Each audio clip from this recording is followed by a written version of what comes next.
without further ado, we are here to talk about all things thyroid. What we'll be covering is how thyroid impacts overall health and fertility and ways that you can get proactive about your thyroid health. And on the line, we have Dr. Duke, who's a reproductive endocrinologist and a thyroid expert. She's the founding physician and medical director of Nevada Fertility Institute. My name's Hannah. I lead content marketing at Modern Fertility. And if you haven't heard of us, Modern Fertility is an at-home fertility hormone test. We include thyroid hormones in the test, and it's customized to your birth control. We'll send you more resources after the webinar about us. Just a quick disclaimer, we're presenting a lot of medical information here, but if you think you have a thyroid condition, please speak with a doctor. All right, so now I'm going to hand things over to Dr. Duke. Hi, Hannah, and hi, everybody. Thank you so much. Happy Thursday. So I'm really excited to be able to join you today to talk about the thyroid gland because it's such an important gland, yet it's tiny and often overlooked. The key for you to remember today, whether you're actively trying to conceive or just looking to learn more about how your body works, is that the thyroid gland regulates everything about your so-called get up and go. It's what dictates how you feel in the morning when you wake up, whether you're able to really get yourself out of bed. It's what tells your muscles to really start moving along. And so it's not spoken of often, but it plays a critical role. And without a functioning thyroid gland, if you are not getting the thyroid hormone, you really will struggle with your day-to-day, even as a baby. So this is how critically important it is. So the big thing to know is that 1 in 8 women will experience a thyroid disorder at some point in her lifetime. And I think it's super important to know that because if we go through life and nobody tells us these things, and we may not know that this should be tested. So as a matter of fact, it's important to remember that 1 in 8 of us, that's 12.5% of all women, will have a thyroid disorder, whether it be an overactive thyroid or an underactive thyroid at some point in her lifetime. The other thing to know is that women are 5 to 8 times more likely to have a thyroid disorder or a thyroid issue compared to men. And so it definitely disproportionately affects women. It also takes on different presentations, and we'll talk about that in a little bit. But the thyroid is critically important. Remember that. 1 in 8 of us will have an issue with our thyroid, whether it be overactive or underactive, and it affects women more so than men, even girls more so than boys. And here's the really crazy part is 60% of women who have thyroid disorders, men too, but 60% of the women who have thyroid issues don't know it. Instead, they're going around life and they're suffering with these nondescript symptoms, right? And so, it's important to know that your thyroid controls things that include your body temperature, it controls your periods, it controls your egg quality, it controls how your heart functions, how your heart responds to different circumstances and situations.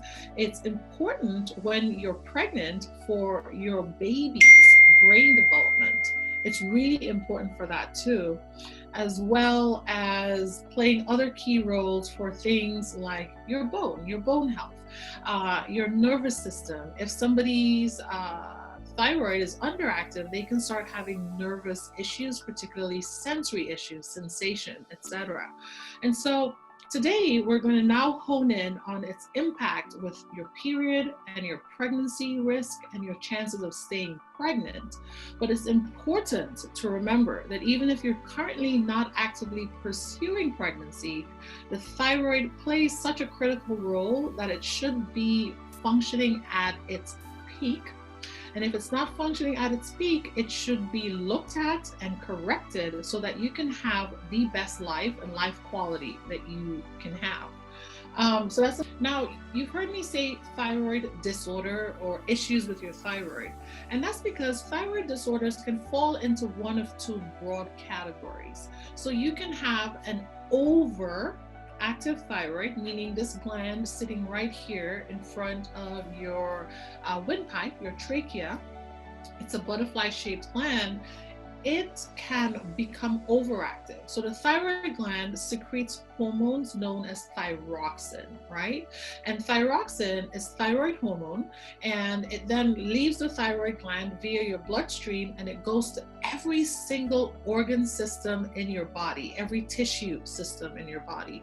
And that hormone then talks to those different cells in your different tissues and tells them what to do and how to function well. Well, when it's overactive, too much of that hormone is produced, and so it can cause too many of the things that the thyroid is supposed to regulate to work. And so as a result, you can end up with very high metabolism, meaning you burn through things really fast, so you lose weight instead of gaining weight or maintaining weight. You lose weight really fast.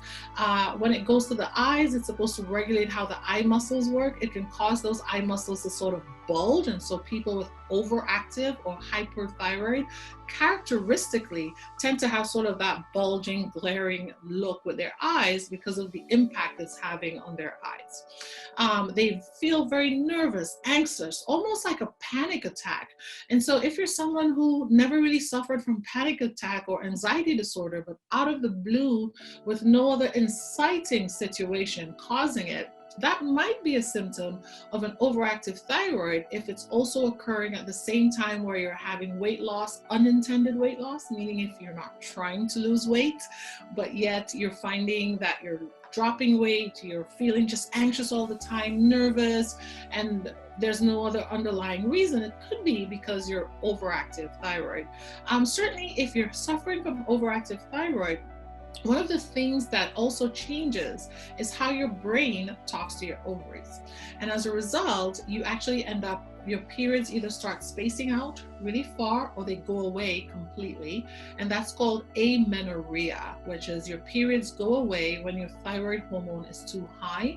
And that's because the body is feeling it's not healthy. The messaging to the ovaries is not the same anymore, and so it stops you from ovulating, and that's the reason why your periods either space out pretty far or they stop altogether. Your eggs are not gone, they just aren't being released because of too much thyroid hormone is blocking that.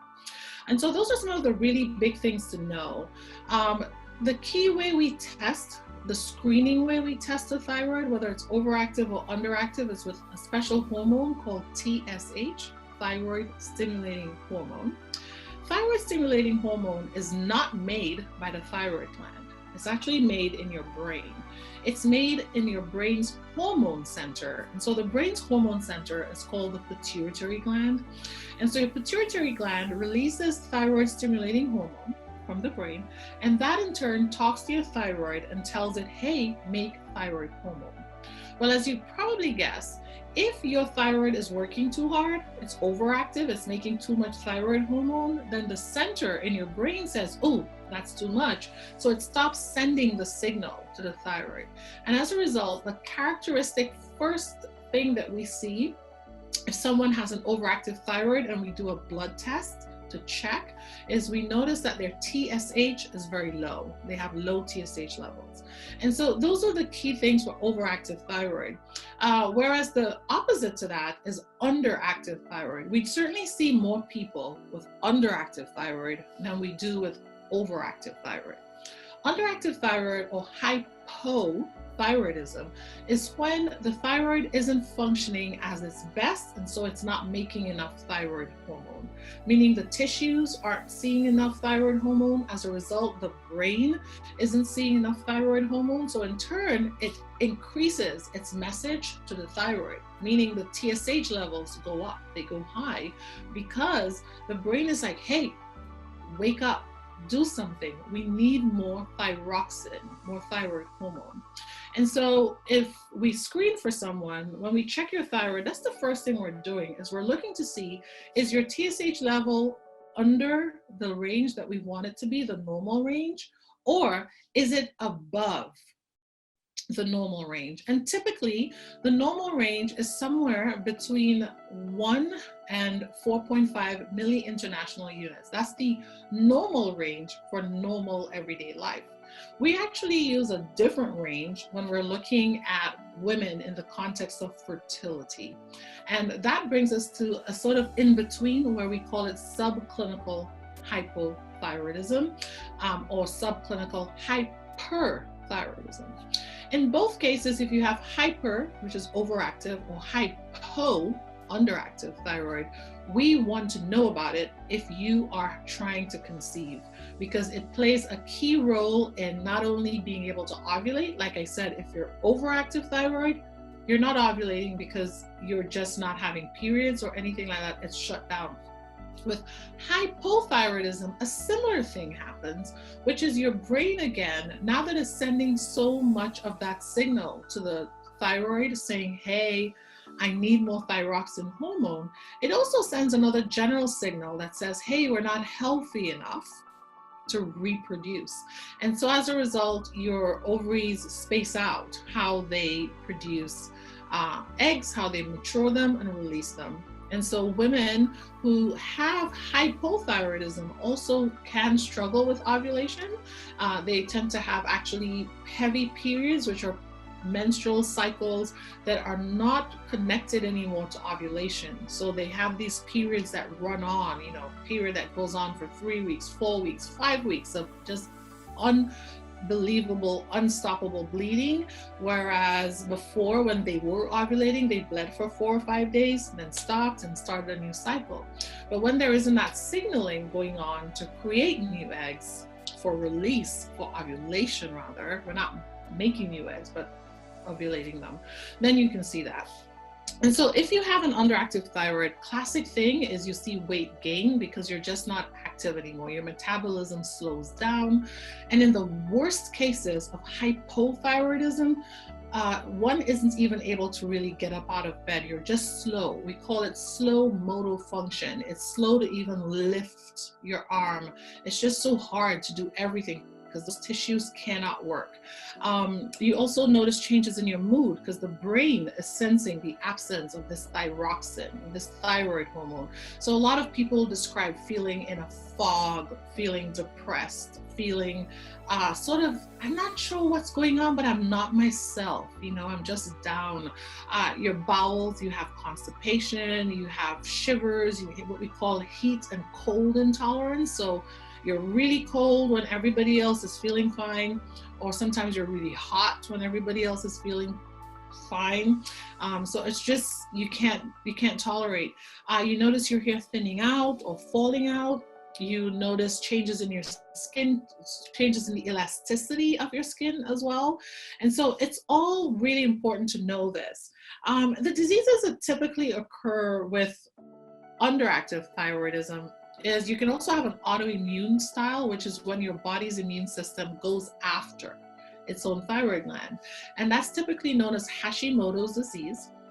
However, what's interesting about Hashimoto's is many people actually start off overactive thyroid because initially the antibodies cause the thyroid gland to move too fast, and then eventually it exhausts, it gets rid of all its thyroid hormone, and now it's underactive, and so then they go into hypo.